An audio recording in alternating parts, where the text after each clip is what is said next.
Your national radio, KBC English Service. The show, of course, still continues until 10 a.m.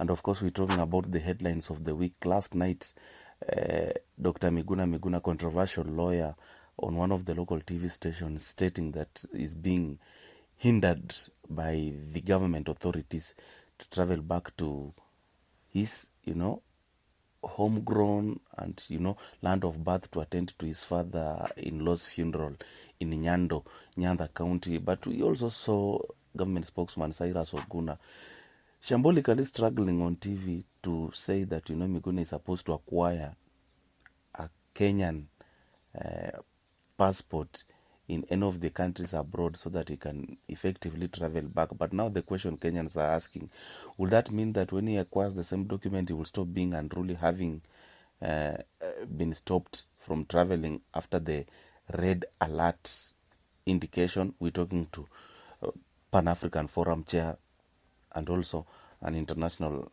policy analyst, Dr. David Matsanga. Very good morning, Matsanga. Good to speak to you. What do you make of what happened last night in terms of exchanges between Miguna and Oguna? Perfect. Very perfect. It is a pathetic situation. First of all, viewers of KBC, I just want to reiterate one point and make it categorically clear that Miguna traveled on a Canadian passport. He did not travel on Kenyan ID from Toronto to Berlin. He has a passport. He has a genuine passport, which is the Canadian passport. He's a dual national of two countries, Kenya and Canada. Let's put facts. Remove the ignorance of what is going on and leave the Kenyan part alone. Let's talk about the international scene. He is in a territory as a Canadian passenger, not a Kenyan. Let's move it. That's also a fact. The people misleading Miguna are his lawyers. They have not told him what is supposed to be done internationally. Whether there is an alert, red alert, green alert, purple alert, that is not a problem on as far as the German authorities where he has landed is concerned. He has landed there as a Canadian citizen, not a Kenyan citizen. He has a right as a Kenyan to go to any of those embassies, like in Berlin, and say, I need my document. I want to travel. It seems that there's a red alert here. I want you as the ambassador to help me. That one is not doing it. Therefore, he is in there as we are talking about a Canadian citizen, not a Kenyan yet. Although we people in East Africa and Africa, we know he's a Kenyan.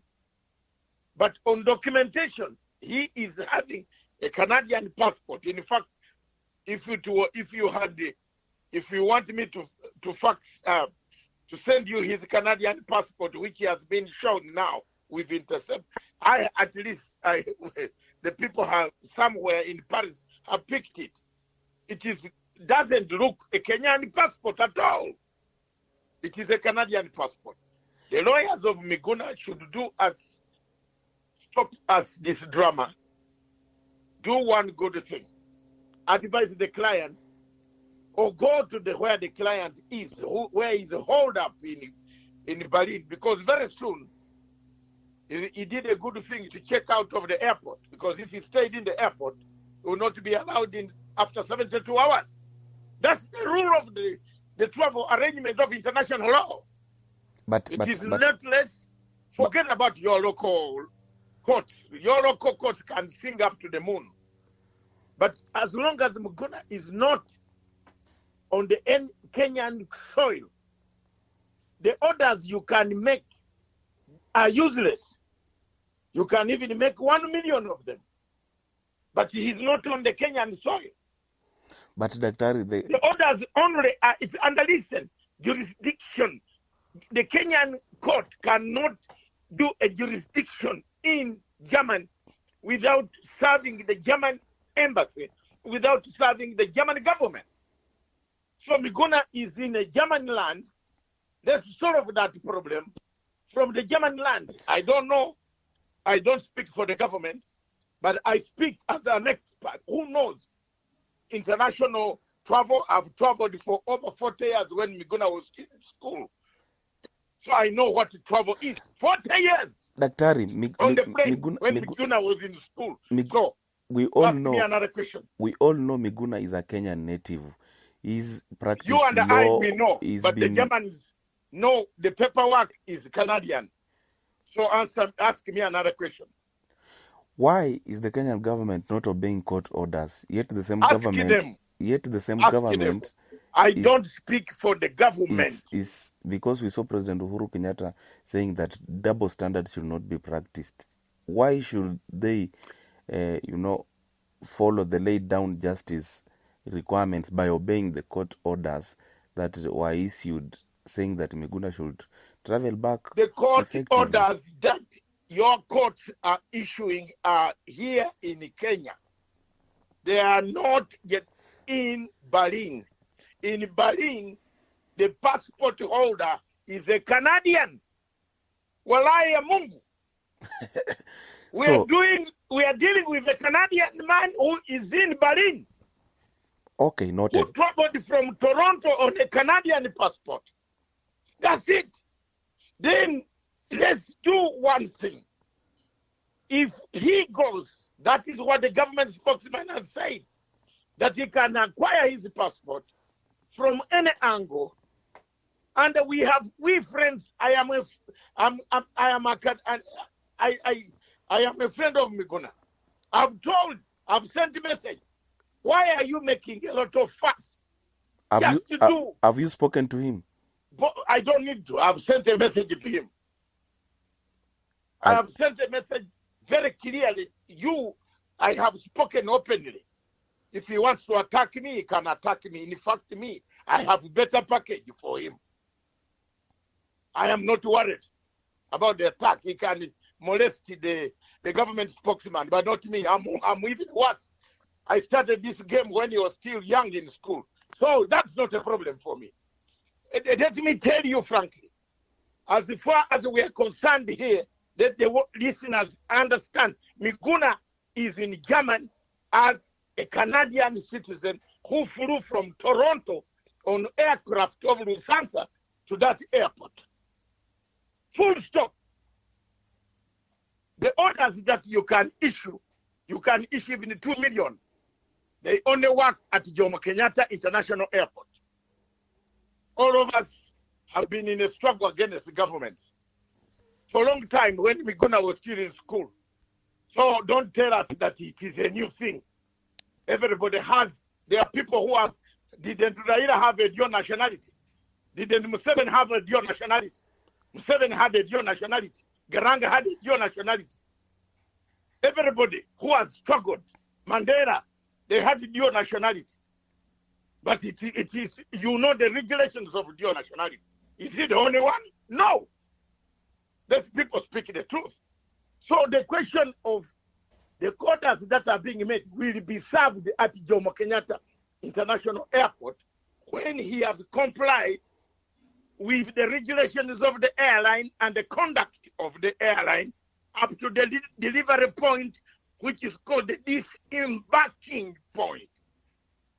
Now, yes, government spokesman Cyrus Oguna, do you think it was an embarrassment to the government last night? I don't know. I am not here to weigh my friends, and more so a military man like him.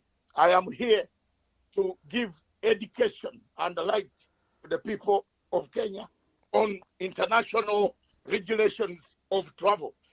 If you have asked me whether he did well or not, ask them the person who employed him. I don't employ Mr. Oguna. I LSK speak elections as coming an up expert. next month. LSK elections, Law Society of Kenya, next president seeking to get elected because Allen Gishui tenure is coming to an end. Nelson Harvey and Charles Kanjama, top contenders for the seat, though Harvey the favorite as it stands right A now. favorite where? We saw yesterday he reunited with Ahmed Nasir Abdullah Amani as had. Unite over what? Over Yeah. thuggery. Let us not Over thuggery. speak such Yes, language then on the don't show. bring the name. Okay, Because so for me and Harvey, we don't see each other eye to eye. Okay, Because sorry. What do you make of the contention? of what? Mr. Ojama is worth it. Why? Because he has got the credibility, he has the consistency. He wins his case on merit, not on fixing cases. Full stop. We lawyers need to be very clear. People, judicial officers of the court must be above. They must be like Caesar's wife. Therefore, me, if I were a Kenyan voter of LSK, I would vote Wajama. Donald Trump yesterday, while addressing after the attack on U.S. military bases in Iraq, indicating that no American or Iraqis were injured. The killing of Qasem Soleimani, did it revive the never-ending war between Iran and U.S.? Yes, it did. From 1979, the people, the viewers and the listeners, is that history has been there. The bad blood has been there since they take over the embassy in Tehran during Jimmy Carter's regime. Jimmy Carter left power, lost power because of that embassy. It has taken America over 40 years, actually, to revenge. And the part of the person who took part in the embassy occupation is the person they have taken out. I have told people that America has no words of forgiveness and forget. They will look for you. But what does it have implications for Africa? It makes us be the sitting targets.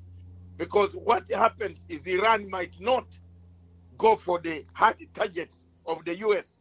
It could try, but then later on, its affiliates of the Iraq Shia Islamist radicalized movements will come for us sitting ducks in Somalia, and we shall be sitting targets, soft targets, to retaliate the anger that has taken, that America has taken to them through the slaughter of their general.